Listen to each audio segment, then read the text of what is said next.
Love is not about somebody, it's the way you are within yourself. But we hold different relationships. Every relationship, it's a different kind of transaction, isn't it? And if you do not know what is the purpose of the transaction and the nature of this transaction, you will obviously mess it up. Love is a certain way to be. Relationship is a transaction. Transaction has to go by the laws of the transaction. If you try to push it beyond that, it'll break.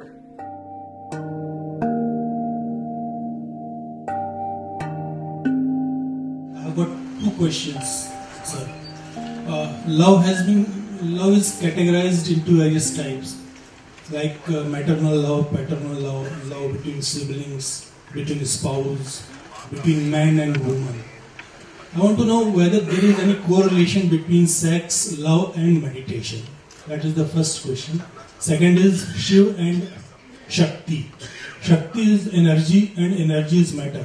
Can we say it is consciousness, if we can translate it into English, consciousness and matter?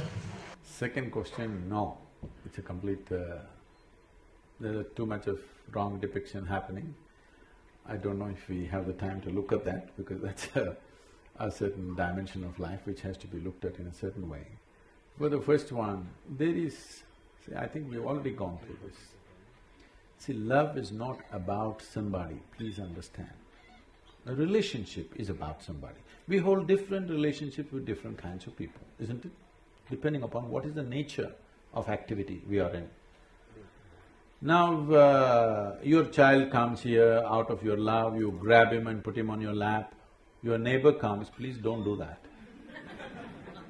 But can you love your neighbor equally like this, without grabbing him? Yes or no?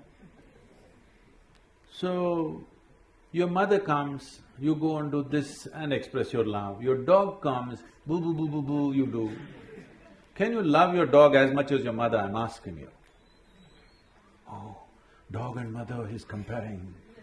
Stupid nonsense, tell me, when you're really feeling wonderful about your dog, is it any less than anything or any more than anything? Huh? Love is not about somebody, it's the way you are within yourself. But we hold different relationships. Our relationship with the dog is one way, with our mother another way, with our child another way, with a friend another way, with a working relationship it's another way. Relationships are transactions. Transactions have to be managed sensibly. You can't hold same transaction with everybody, polygamy. Why am I being made the poster? Not you. Not you, it's a concept. It's a concept. You're not the only one who's aspiring for that. So it's a conceptually, it is just that. Every relationship, it's a different kind of transaction, isn't it?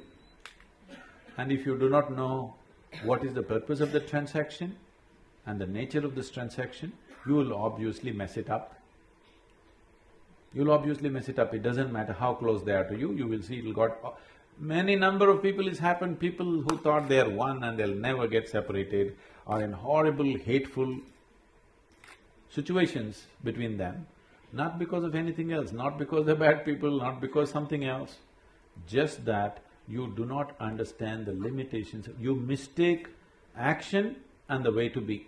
Love is a certain way to be. Relationship is a transaction. Transaction has to go by the laws of the transaction. If you try to push it beyond that, it'll break. But how you feel within yourself, nobody has any business with it. Nobody should be able to do anything about it. You feel wonderful within yourself, in your thought, in your emotion, in your body, in your energies. This is the way you should be. If you're feeling sweet in your emotion, you're loving towards everything that you set your eyes upon. But the transaction is different. How I am, how I transact with somebody, I cannot transact with you just like that, isn't it? But I don't have to feel any different, because this is the way I've decided to be within myself. So you need to have this understanding, what is being, what is doing.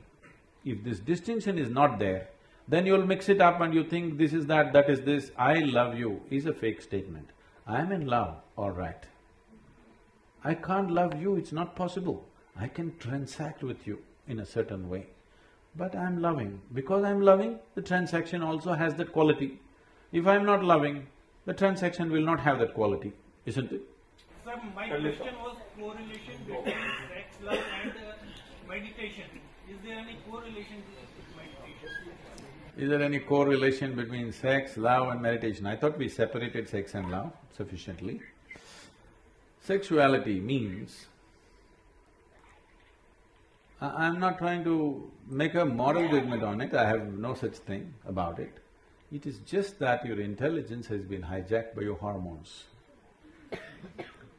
When you're 10 years of age, you looked at this boy or this girl, they were just human beings. Suddenly you became 12, 14, you look at them, suddenly small changes in the shape of the body are looking like a whole universe all of a sudden. Yes or no? Why? Because you have been chemically poisoned from internally. This is nature's trick of somehow seeing that you reproduce. Don't think nature is interested when whether you love somebody or you don't love somebody. Nature is interested that you reproduce, because otherwise the species will end. All this drama around it needs to happen because if you simply go for reproduction, you feel like an animal. Having evolved beyond that, somehow you feel uncomfortable. So you want to add all these songs, what are the dialogues? Sing one song from…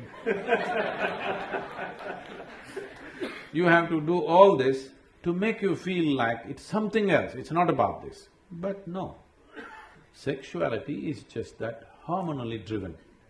Is it good, bad? There is no such judgment, it's not for you to judge it's good or bad.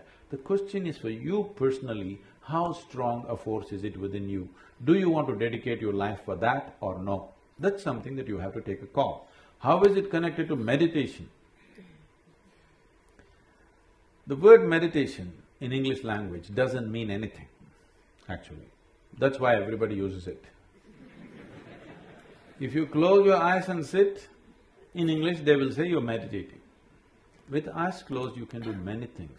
You can do japa, tapa, dharana, dhyana, samadhi, shunya, any number of things. Or you might have just mastered the art of sleeping in vertical postures. Who knows what you're doing with your eyes closed? Different things you can do.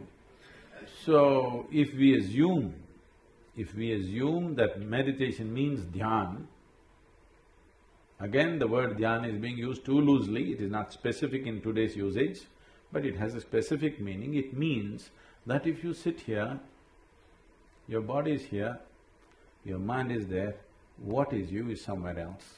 That means these three identities are separate in your experience.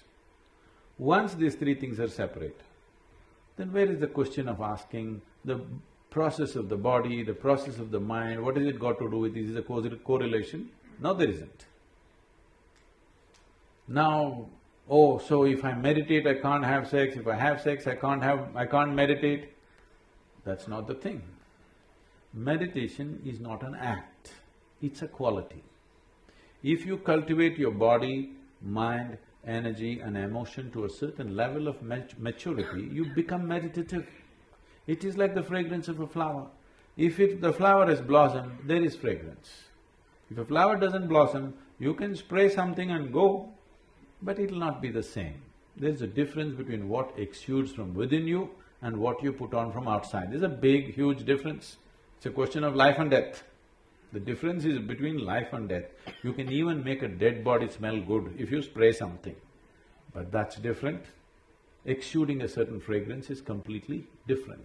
So meditation is a quality. Its meditativeness is a quality, not an act. If I do this, is it meditation? No. If I do that, is it meditation? No. If I do that, is it meditation? Yes. This meditation, yes. I think this will put you in the right perspective. It once happened, this was a Sufi master called Ibrahim. Ibrahim gathered a few people in his place and he was trying to train people. One evening, two of his disciples meet and they're frustrated, and one guy says, "Hey, I want to smoke, but I don't know what the master will say." The other guy says, "Even I want to smoke." Then why don't we ask him? They decide. They decide to ask him separately. Next day evening, one guy is sitting there in the garden frustrated, another guy comes smoking. He said, "Hey, you're smoking? Master told me not to smoke and you're smoking." That guy asked, "What did you ask the master?" He said, "I asked him, can I smoke when I'm meditating?" He said, "No." "Ah, that's your problem. I asked him, can I meditate when I'm smoking?" He said, "Yes."